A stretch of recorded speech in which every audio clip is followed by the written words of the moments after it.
Iyi ni inkuru ibabaje yumvikanye mu ntara y'Iburengerazuba, aha ngaha ni mu karere ka Rusizi, ariko kandi iyi nkuru nubwo ibabaje yagakwiye kuba isigira abantu benshi isomo rigira riti niba utashye ubukwe nakugira inama nkanjye ubwanjye njye ugiye kukugezaho iyi nkuru, nakugira inama yo kuba wajya utaha ubukwe wafashe ifunguro cyangwa se icyo kunywa, kuko njye ubusanzwe si uko ntataha ubukwe bw'abantu pepfa kuba wantumiye ndagutwerera nkanagutahira ubukwe, ariko njyewe ubwanjye ni njyewe wiha kondisiyo nkavuga nti ubukwe ndabizi biberamo hari ukuntu uhaguruka ugiye kuri bife ibiryo bikanagushiriraho. Imagine murabizi ko iyo mwagiye mu bukwe mukajya muri dote gusaba no gukwa, nyuma murabizi ko hakurikiraho gahunda yo kugaburira abo ngabo, ariko icyo kintu mukitondera hari ukuntu mujya kuri bife bamwe bakabibona bagiyeyo mbere, nkawe nyine ugihaguruka uri mu bantu wenda 50 60 bakaza kukugeraho cyangwa ukaza kugerwaho bife isigayeho ubusa. Gusa icyo ntabwo aricyo nje kuvuga, gusa nako ngako mugasigarane kuko karajya kabafasha. Nujya utaha ubukwe bw'umuvandimwe inshuti yawe bene wanyu, nakugira inama yo kujya uva mu rugo uriye unyweye wimereye neza, igihe cyo kurya nikigera nibyo nawe wajyayo nk'abandi bose wenda kugira ngo bitaza kugaragara nabi, wagira umugisha wo kuba wagera aho ngaho kuri bife ukarura nyine twamabonesho two kugira ngo bigaragare ko nawe wagiye mu bandi, ariko hari ukuntu ibyo ngibyo bitagaragara neza. Ariko ntega amatwi wumve ikinzanye kuri izi mikoro cyaje kugaragara aha ngaha mu karere ka Rusizi, ari nacyo kigomba kubasigira isomo ndetse rinakomeye nubwo nacyo cyerekeye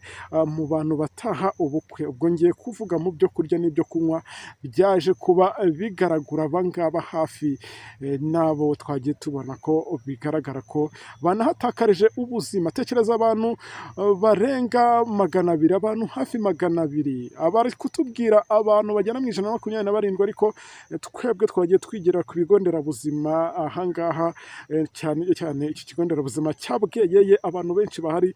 Ubwo untega amatwi ndaza kugenda nkubwira ibyo nagiye mpabonera, nanjye nahavuye nifashe ku munwa. Aha ngaha rero ni mu karere aha ni mu karere ka Rusizi nk'uko natangiye mbikubwira, ariko kandi mbere yuko nkugeza iyi nkuru reka mbanze nibwire wowe unteze amatwi, iyi nkuru nutayumva uraza kumbabaza cyane. Iyi ni inkuru ukwiye kumva byuze tukaza kugerana ku musozo wawe tukiri kumwe, kugira ngo uze gusobanukirwa neza ibyabaye muri aba ngaba bitabiriye ubukwe. Reka nkubwire ngo ibi binagusigire isomo, reka nizere ko tugiye kubana muri aya makuru mwese mumeze neza. Mbona no kubwira na wa wundi ukigera kuri uyu muyoboro wa YouTube channel rwa Bwa mbere akaba atarakora subscribe, nakore kuri iryo jambo ryanditseho subscribe cyangwa se abone, ariko kandi akore no kuri karakantu k'inzogera kugira ngo tujye tubana cyangwa se nawe ajya agenda yakira amakuru tubagezaho mu ba mbere. Biravugwa gute, biragaragara gute? Aha ngaha nakubwira ko ari mu murenge wa Bweyeye, ariko kandi mbere yuko nkubwira ibyabaye mu murenge wa Bweyeye inge tugiye kubana muri aya makuru, nkaba nitwa Charles OG umuhungu w'Imana, mu murenge wa Bweyeye mu karere ka Rusizi mu ntara y'Iburengerazuba. Abantu basaga cyangwa se banarenga, njyewe nk'uko nagiye mbibona bararenga abangaba ndi kugenda mbabwira 127 bagejejwe ku kigo nderabuzima cya Bweyeye Gitaraganya, bakaba bagenda bavuga ko baribwa mu nda ndetse binakabije, ari ukuba ibingibi byagiye binagaragara ku bantu benshi bagendaga bacibwamo, abandi baruka nyine ubwo birumvikana, abandi bacisha hasi. Ibingibi bikaba byagiye bigaragara ko bamwe banagiye bameze nk'abacitse intege, hakekwa ko bariye ibiribwa ndetse n'ibinyobwa. Ibingibi bikaba byari bihumanyije muri ubu bukwe bari batashye. Ubu bukwe rero byagiye bigaragara ko abo barenga 200 bose bari batashye ubu bukwe.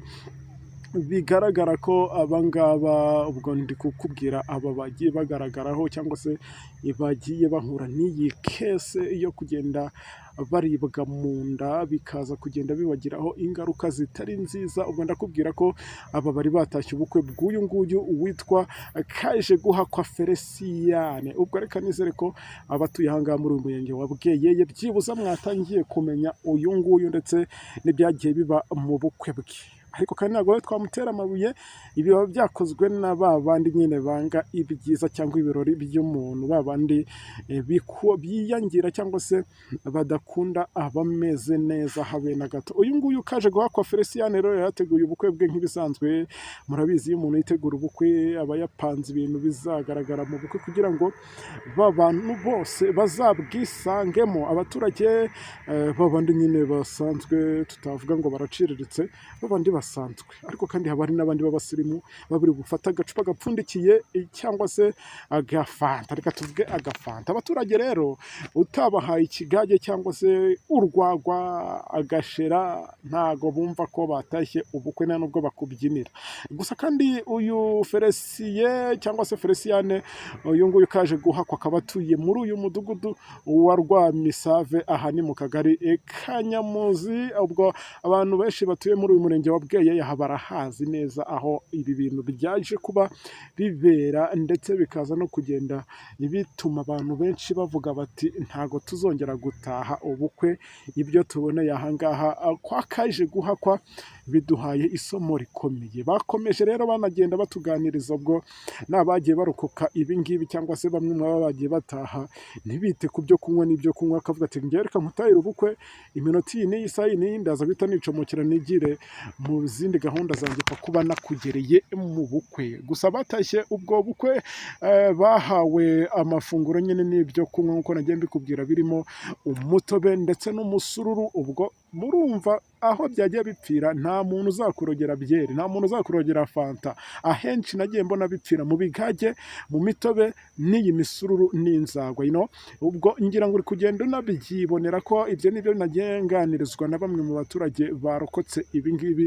Bagiye batubwira ko ngo nyuma y'amasaha make bamwe mu batashye ubwo bukwe batangiye guhamagarana, ubwo bagiye bahamagara bagenzi babo bagenda bababwira uko bimeze. Ubwo ni abagenzi babo bari kumwe muri ubu bukwe, bababwira ko bumva batameze neza habe na gato.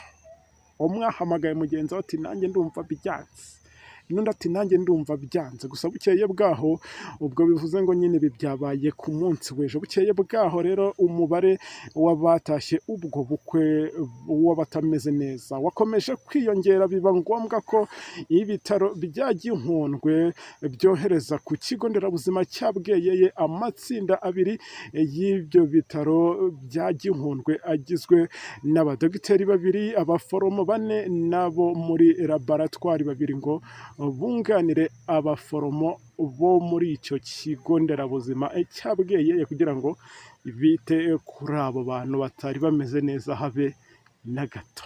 Ubwo kugeza na n'ubu ngubu abangaba baracyakurikiranwa. Ubwo murumva ko ibintu bigikomeje kugorana mw'abantu mwe. Abangaba bakomeje kugenda bagira gute, bababara, aho byagiye bigaragara ko hari n'abashobora kubatakariza ubuzima. Gusa wenda ubwo ikibazo cyagaragaye, bikaba byagaragaye ko abangaba bari bafashe ibihumanye, kwa muganga baraza kubakoraho ryake. Ubwo reka nizere ko byibuze wowe bigusigiye isomo rikomeye, ndetse ukwiye kugenda unamenya ibyo ukwiye kugenda wirinda gufata mu bukwe, ejo n'ejo bundi bitazakugiraho ingaruka.